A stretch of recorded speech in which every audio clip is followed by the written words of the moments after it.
Ebya Donizera ne Bigai obyogera ko. Oyino tegera nti Donizera waliwo ekintu ekino kukipinga mu media. Otyo. Kwotambulya nga gye tuyita fayiro.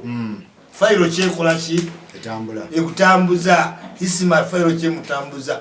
Mutambuza wakanya people ki? Power. Ate amanye entertainment atali exposed. Ya travelinga nnyo. Okiwulira? Kakati waliwo agenda omuntu emukola ki? Emuvuga.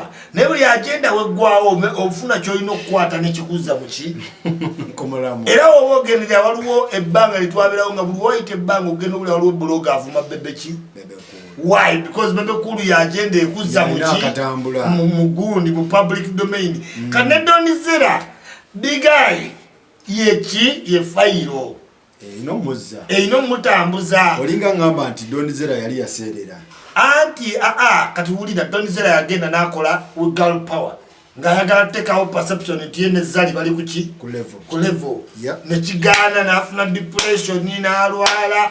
Okitegeera agenda okuzuukuka nga bulaka yeri bulandinze okuva mu komera. Naga bwekigana side eno kikolere side ki? Endala. Eno akimala black ali fili byasanga byayogera byakola ki? Era live zaabwe zibaka abantu baki? Bayitirivu. Nagamba nti omulembe tegujja kukola ki? Era obalaba Donizera Bad Bulaka Gulix nabo balina kaligi kaabwe. Ne Gulix omutaddewo. Gulix walaba Donizera ng'alaze bina ekyo kyo Gulix abalina okulaga ennyanto y'ebbeeyi. Goto kitegeeza ekimanyi. Kana bakompitingirawo. Fayire etambuza Gulix ali kwekyo ekigaali. Anti kwa kiri nnyo. Kakati Bad Bulaka Fayire mutambuza yali takagwa. Ye yamuzza. Ye muzza. Kuyekwata kubanga yali takagwa eva ajja kukola ki? Nze abamanyi takagwa. Ye niwono mulumba yo bamuwa content nakola ki? Nateekayo. Kakensa. Ye ba content. Bamuwa buki? Content. Kati ekyo ekimuzza kati Donizera ekimuzza mulayi eva. Agenda okwata. Ewa Bad Bulaka tasobola kwata. Ewazali wa mulemi okwata. N'agamba ono gwe ninamu abaana takowa kwogera mu media nti bwemba stickinga. Era kati eggulo yaddera mu live alaba tukubidde ku Biganga tamusubira anakola ki? Anakwata Bigai n'addamu. Kati awo ne bamukubira kumbe abaana ne bamulabisa bakusala apo ng'ate wasigala kato kyatambula. Ojiguze eki abaana baba coaching abana ba Donizera bali tushap bali mu America tata mwejjako musabe maka buku anaddamu bakubira amasiya nga $10,000 anti anaddamu kwa nisimu nakajanya mu njakwogera n'abaana abana beberu babalimba tasobola kati oli yafunye ekimukomyawo era katuli kuki ku Donizera yasonyani Bigai munnaku bbiri amukole kyate amuvumevu amulina ate otudde kwani oli kwani awo wonna oba oli kugundi fayire ekola ki? Etambula. So Donizera olinga ngamba nti amaanyi ge agasinga yagewolako ewa Bigai. Yagewolera ddala ewa Bigai because there was a lot of bagita contestation. Abalongo entaana ebintu byange okitegedde kati byonna bigenza bikola ki? Azaavugavuga fayiro naye ng'egaana wajaji kutula kati kwetuuse bombi balina okuddawo okitegeera ate babenga abafunye abazzeewo such that webaddamu okuyomba waliwo ebipya. Bigai kyabadde kyabuvunaanyizibwa okukwata essimu ya gundi omukazi ono boogere Bigai ne alamu agikwata. Buli atuuka ne alamu agikwata. Kati talina ssimu gyagaana. Kati talina kyoyisi. Ate kaliwindingi obulungi Bigai wali n'alamu agikwata. Ekiwulira? Kuba yeetaaga buli kivuga ku ssimu ye. Bwenekivuga ku ssimu. So Donizera okuba essimu yakigenderedde Bigai yazzeemu mangu nti assalaamu aleikum. Fena tukimanyi salaamu eryowa myoyo. Otyo? Donizera n'aseka. Kwaye Donizera yabadde mu kugezesa. Alabe. N'addamu n'ogamba n'awandika I missed your call. ne balyoka baddamu ne bamukola ki ne bamukubira oyo omuntu bwato olina omusaasira okitegeera nagamba mu busiraamu ebintu abantu babiri basatu baba tugaba tubasabire naye babiri ku bo ye muntu abadde mu power n'amuvaako n'abaddeko n'akasente kamugwako abamubi kati gambe bigayi ne ringitoni agikwata manya alamu agikwata so ani ku bombi ani abadde desperate bombi mu public Donizere mabigawo yagenda n'alwala muko n'amovinga era naye yayitamu mu mbeera eyo yagamba byali affecting okusaiba bullying. She's back mulaba alyoke kati yafunamu eyo time ate kati ne biga yagirina so they have been feeding on each other beta buli mu yetaaga munne isima Full-Figure bamuwadde mmotoka wagirabye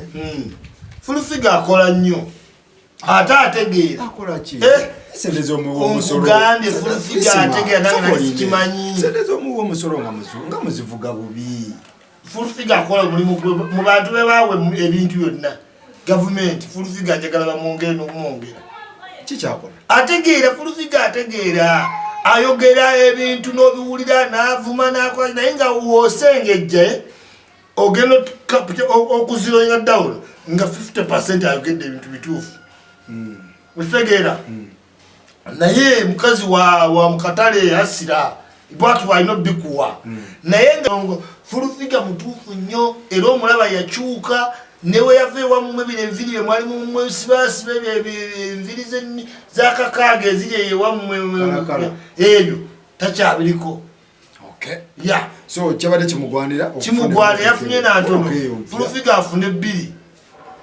2 Mutebire ye bank ye governor wa Bank of Uganda mu bufunze ye prefect oba ediboy w'essomero kati ediboy tayinza leka ba prefect ne baba nga babonyabonya abaki abaana nga babajjako ebintu byabwe by'omudoomu naye nga yetakola ki akoze eki Mutebire alina okubanga kulegasi yateekako n'ateeka kituyita bank reforms nga walaba president we yaguddewo factory zaggulawo akugamba 60% informal sector abeera abalondalonda biki balina babanaki Uganda 40% on formal tulina obbaako n'abantu kati banka eziri wano mu Uganda zonna zabagwira Equity nti ye Kenya simanyani namba mukama wammwe ebintu bino abimanyiiko anti abimanyi yaleeta Mutebire twamusasula 30 billion omujja mu World Bank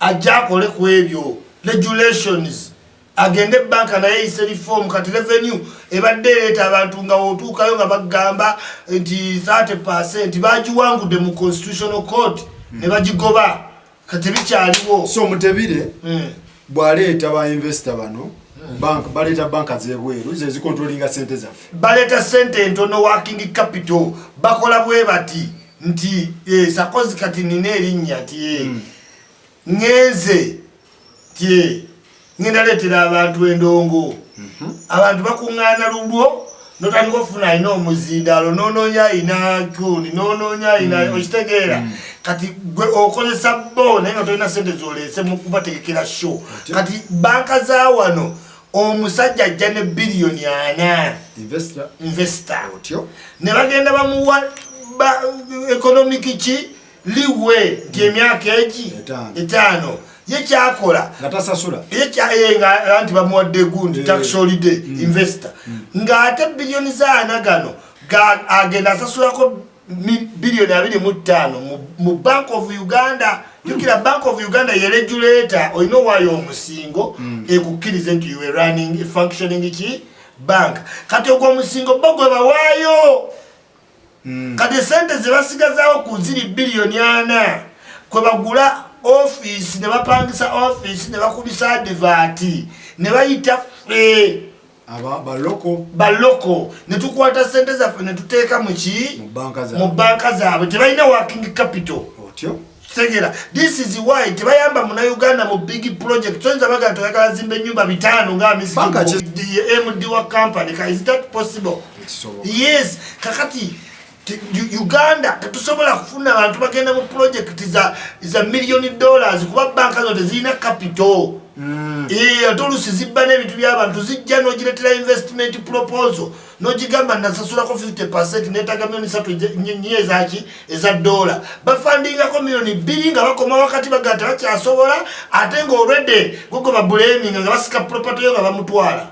Mutabire ebintu bino abimanyi. Ayino babimanyi oba atabimanyi kati tubimutegeeza nti sebo regulating banka kulegaseyo kubeeko banka reforms. Bannayuganda babbibwa.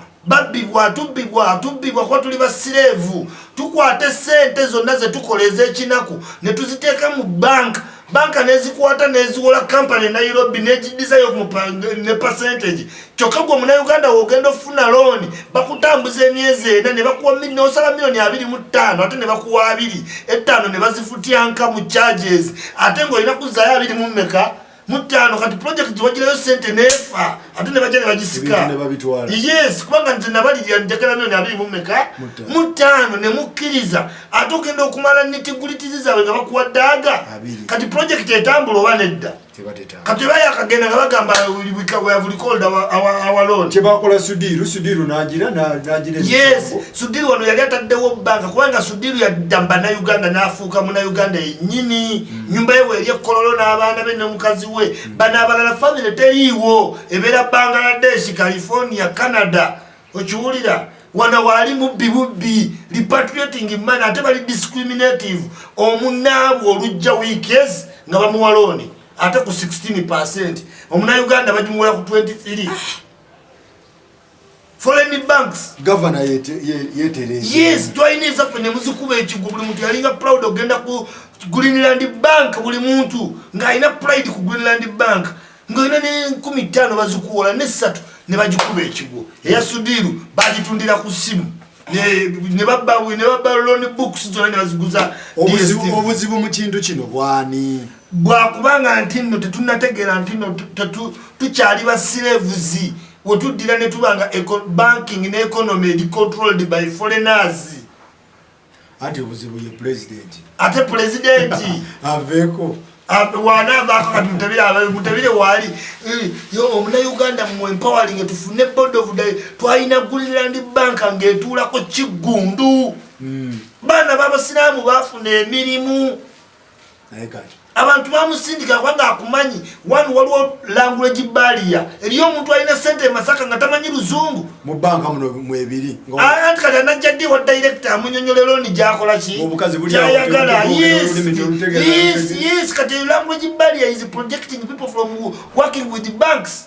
Okimanyi wano mu Uganda bagamba abaana tutwala ekyapa mu bank but in a proper economy why ebyapa bibira mu bank. Yes, why are you keeping for byapa ng'obwavu bukuluma olina ye katata we yazikulekera ziri mpigi you are poor tolina nakyo zikolako naye n'ofanga okuuma bukuumi ki taka because to trusting a bank zabagwira. Yes, waliwo egenda okuduka Diamond Trust Bank egenda kugwa.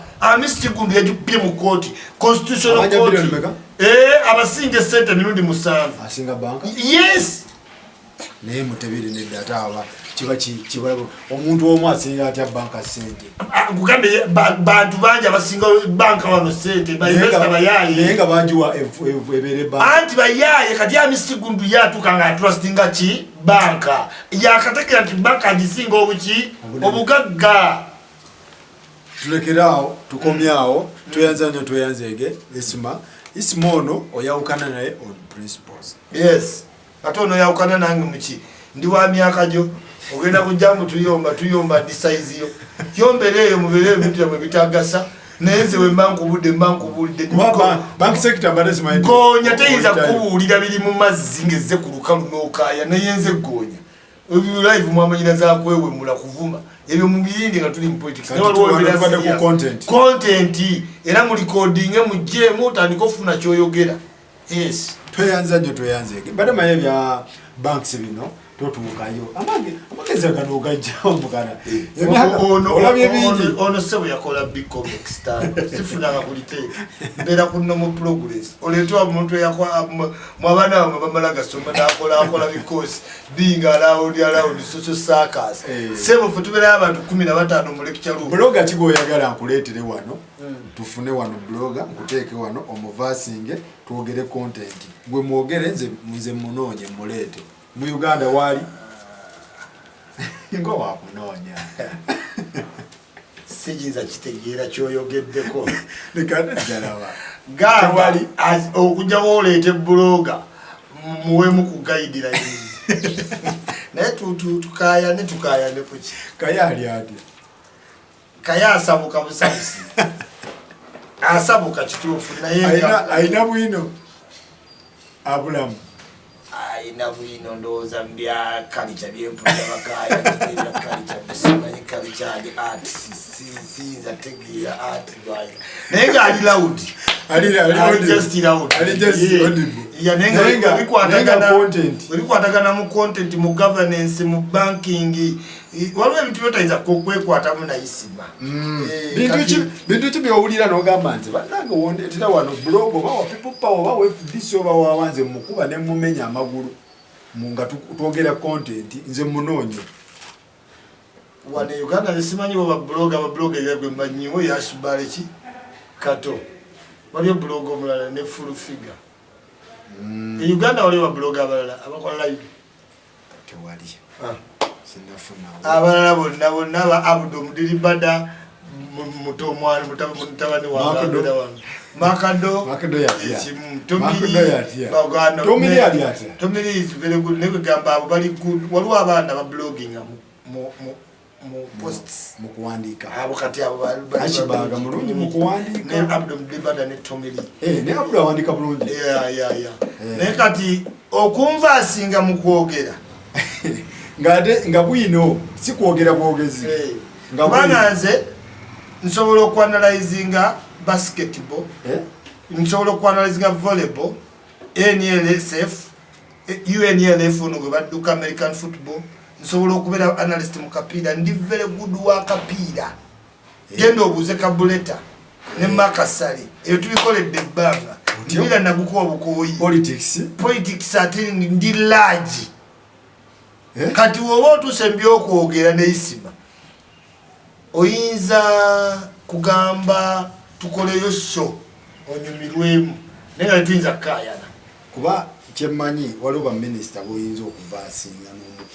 n'omukubira ku front line yaabo atoze bamuwa baminisita bamuwayo omutwe omupya abo tebali vayizinga oluku ofisi nga adda ku kyayi nga mission ze kutambula ebintu byonna bikwasa ba permanent secretary ba minister of state kati minister ogambuleta ng'alina detach naye isima magezi olina mangi simanyi ebintu bino gye wabijja osoma nnyo nsoma nnyo amawulire gange togalabye waawe empapula toziraba waawe sakozi simpaandiike